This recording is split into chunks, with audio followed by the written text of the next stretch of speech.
마태복음 24장 32절부터 51절까지 말씀 교독하겠습니다. 무화과 나무의 비유를 배우라. 그 가지가 연하여지고 잎사귀를 내면 여름이 가까운 줄을 아나니.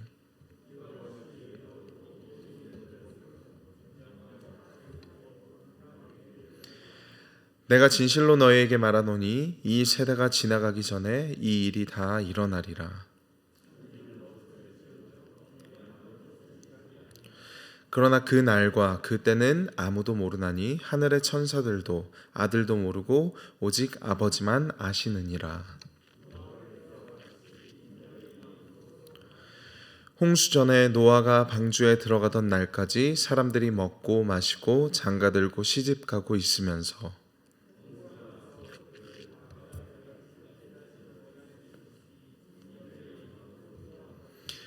그때 두 사람이 밭에 있음에 한 사람은 데려가고 한 사람은 버려둠을 당할 것이요.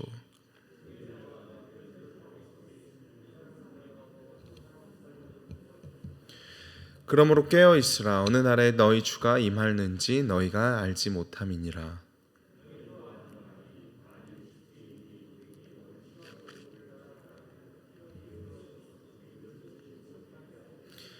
이러므로 너희도 준비하고 있으라. 생각하지 않은 때에 인자가 오리라.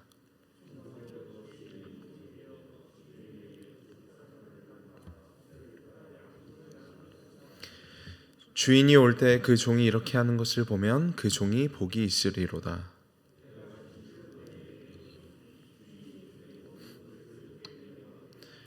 만일 그 악한 종이 마음에 생각하기를 주인이 더디 오리라 하여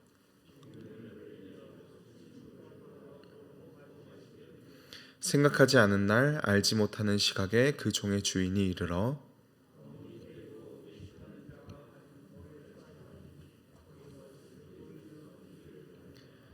아멘. 우리는 계속해서 마태복음 24장을 통해서 예루살렘의 종말과 더불어 그리스도의 재림, 그러니까 시대의 종말에 대한 예수님의 예언의 말씀을 살펴보고 있습니다. 오늘 본문은 크게 세 가지 요점으로 생각할 수 있습니다. 첫 번째는 아무도 그때를 정확히 알지 못한다. 그런데 한 가지가 확실한 것이 있죠. 무엇이냐면 한 세대 안에는 반드시 이것이 일어날 것이다. 34절 보시면 내가 진실로 너희에게 말하노니 이 세대가 지나가기 전에 이 일이 다 일어나리라.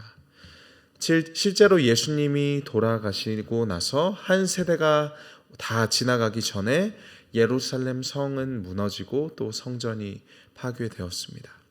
그리고 마치 그때를 아무도 알지 못했던 것처럼 동일하게 우리 주님의 재림의 때도, 주님이 다시 오시는 그 날도 아무도 알지 못한다라고 말씀하십니다.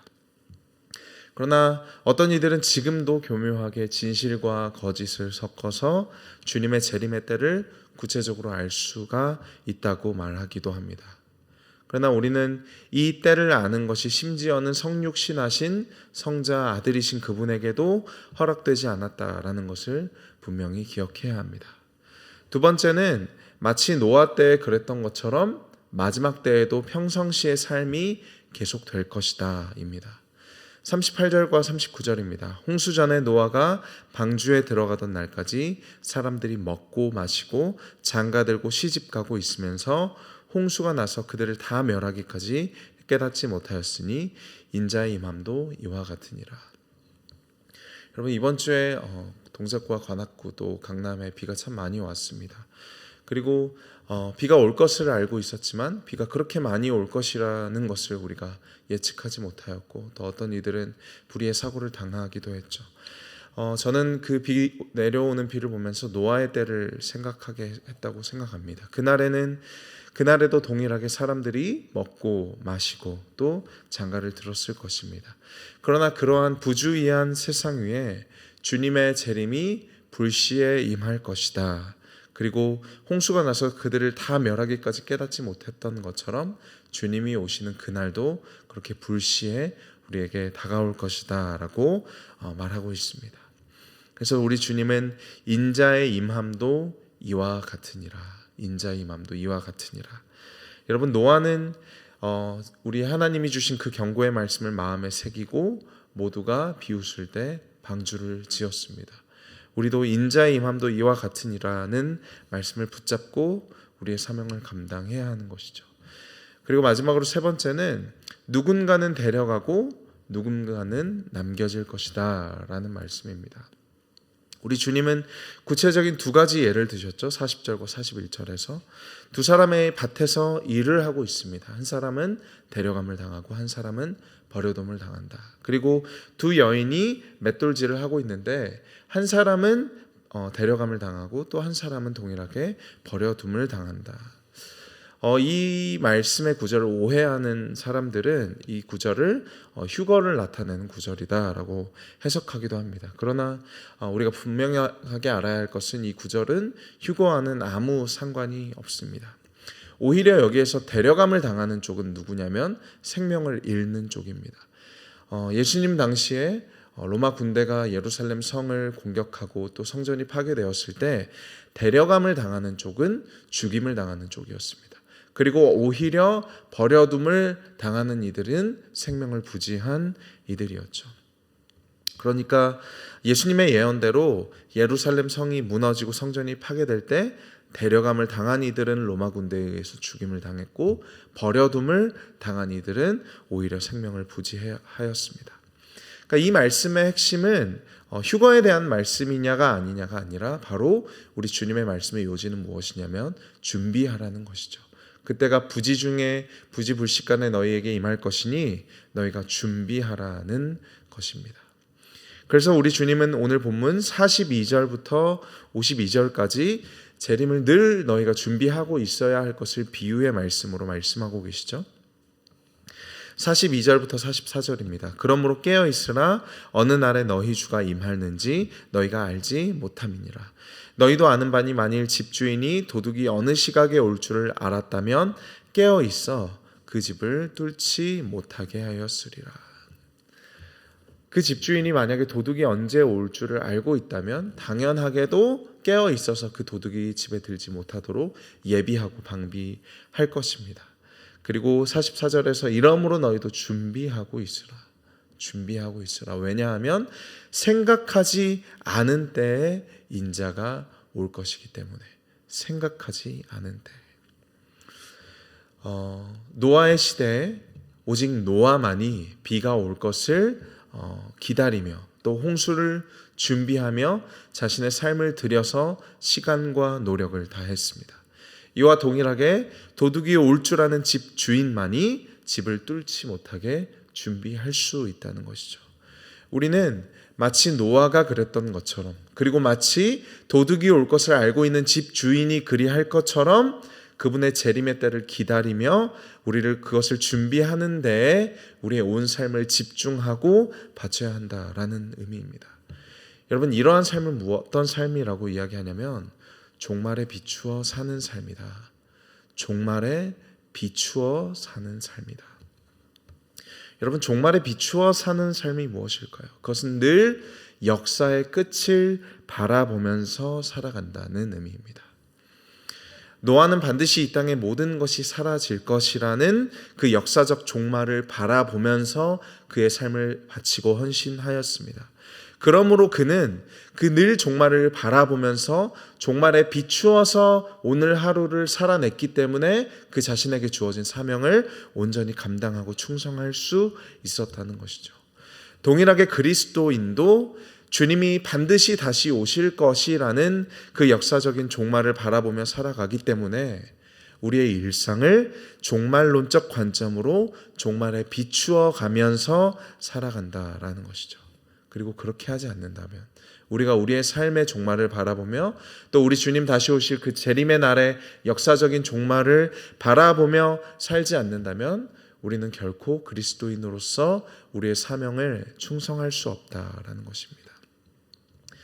여러분, 세상에는 그리스도를 믿지 않지만 동일하게 종말에 비추어서 사는 것처럼 종말론적인 삶이 무엇인가를 조금이나마 이해하는 사람들도 있습니다. 그 사람들은 자신들의 삶이 유한하기 때문에 자신들의 인생이 언젠가는 끝이 날 것이기 때문에 마치 오늘이 마지막인 것처럼 살아가죠. 최선을 다하고 주어진 삶의 사명에 충성을 다합니다.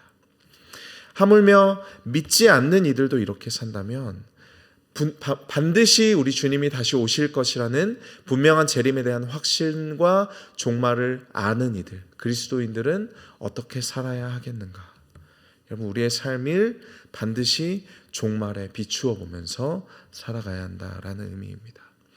우리는 종말에 비추어 보면서 기도해야 하고, 종말에 비추어 보면서 서로를 사랑해야 하고, 종말에 비추어 보면서 우리에게 보내주신 주님의 사람들을 섬기고 사랑하는 그 사명을 감당해야 합니다.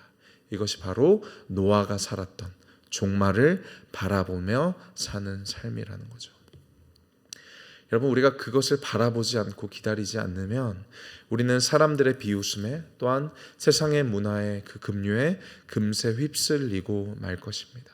우리가 종말에 비추어서 우리의 일상과 우리의 삶을 살아내지 못한다면 우리는 결코 방주를 짓는, 세상 모두가 미련하다라고 말하는 우리의 주어진 사명을 감당하는 그 사명에 충성되지 못할 것입니다.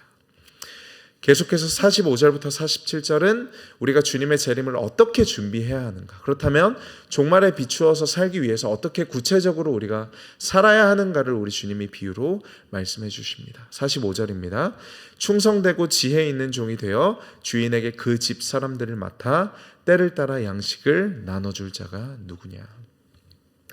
여러분, 우리의 삶이 종말을 비추면서 살아가야 하는데, 주님이 오실 그날을 준비하면서 살아가야 하는데, 어떻게 구체적으로 그렇게 살아갈 것인가? 우리 주님은 무엇이라고 말씀하시냐면 바로 다른 사람과의 관계성 안에서 재림을 준비해야 된다라고 말씀하시죠.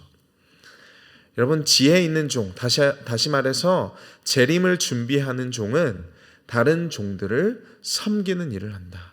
그래서 45절에 그 집 사람들을 맡아 때를 따라 양식을 나눠줄 자가 누구냐. 충성되고 지혜 있는 종, 그러니까 주인이 반드시 다시 돌아올 것이기 때문에 그 재림의 때를 준비하는 충성되고 지혜 있는 종은 그 집에 있는 사람들을 섬기고 그들에게 양식을 나누어 주는 청지기의 사명을 감당해야 한다. 여러분, 우리가 종말에 비추어서 살아가야 하는데, 주님이 다시 오실 그 재림의 날을 고대하며 기다리며 그때를 준비해야 하는데, 그것을 구체적으로 감당하는 방법이 무엇이냐면 바로 다른 이들을 섬기는 것이다라는 거죠. 그 관계 안에서 주님이 우리를 보내신 그 사람들을 섬기고 돌보는 일로서 우리가 재림을 준비한다라는 것입니다. 47절에는 이러한 종에게 주님은 모든 소유를 맡길 것이다 라고 약속하시죠. 반대로 48절의 내용처럼 주인이 더디 오실 것이라고 생각하는 악한 종은 어떻게 행동합니까? 동일하게 관계성 안에서 재림을 준비하지 않죠. 그는 동료들을 때리고 악한 친구들을 사귈 것이다. 재림을 준비하지 않는 이들, 종말에 비추어서 오늘의 삶을 살아가지 않는 이들은 동료들을 때리고 악한 친구들을 사귈 것이다. 다시 한번 재림을 준비하는 구체적인 내용이 무엇에 있냐면 너의 관계에 있다. 사람에게 있다라고 말씀하십니다. 여러분, 결론을 말씀드리겠습니다. 우리는 다시 한번 오늘의 이 말씀을 통해서 우리의 삶을 철저하게 종말에 비춰 보아야 합니다. 주님 다시 오실 그때가 저와 여러분의 삶의 유일한 방향이며 목표이며 기준이 되어야 합니다. 여러분, 노아가 그렇게 살아갔습니다. 모두가 비웃으며 손가락질하며 그 미련한 삶이라고 비웃을 때 노아만이 종말에 비추어 보면서 하루하루의 일상의 삶과 사명을 감당할 수 있었습니다. 동일하게 우리의 삶의 기준과 목표와 방향은 주님이 다시 오실 그날, 우리가 완벽하다고, 우리가 영원할 것이라고 생각하는 이 땅의 모든 것들이 무너지는 그 날이야말로 우리의 삶의 유일한 목표이며 기준이 될 것입니다. 그리고 그것을 준비하는 구체적인 방법은, 우리가 오늘도 실천할 수 있고 순종할 수 있는 유일한 방법은 바로 우리에게 보내주신 주님의 사람들을 돌보는 것입니다. 가정에서, 교회에서, 공동체에서, 직장에서 종말을 대비하고 준비하는 착하고 충성된 종들은 하나님의 사람들을 섬기고 그들을 돌보는 일에 충성을 다할 것입니다. 아버지의 소유를 맡은 청지기가 되어서 반드시 돌아오실 우리의 주인을 기다리며 맡은 바 물질과 시간과 사람들을 온전히 섬기시는 하나님의 기뻐하시는 충성된 청지기적 사명을 감당하신 여러분들 되시기를 주님의 이름으로 축복합니다. 기도하겠습니다. 하나님 감사합니다. 우리의 삶을 멸망할 이 세상에 소망을 두게 하시지 않고 다시 오실 영원한 나라의 왕이신 오직 그리스도 주님께 우리의 소망을 두게 하시니 감사합니다. 하나님, 착하고 충성된 종이 되어서 우리에게 맡겨진 바 사명을 감당하게 하시고 오늘도 주어진 일상을 종말에 비추어 보면서 살며 우리 주님 다시 오실 그날만이 우리의 삶의 목표이며 방향이며 기준으로 설정하여서 그날을 고대하고 기다리는 자들로, 노아와 같이 주님의 사명을 온전히 감당하는 자들로 세워지는 하루 될 수 있도록 도와주시옵소서. 예수님의 이름으로 기도드립니다. 아멘.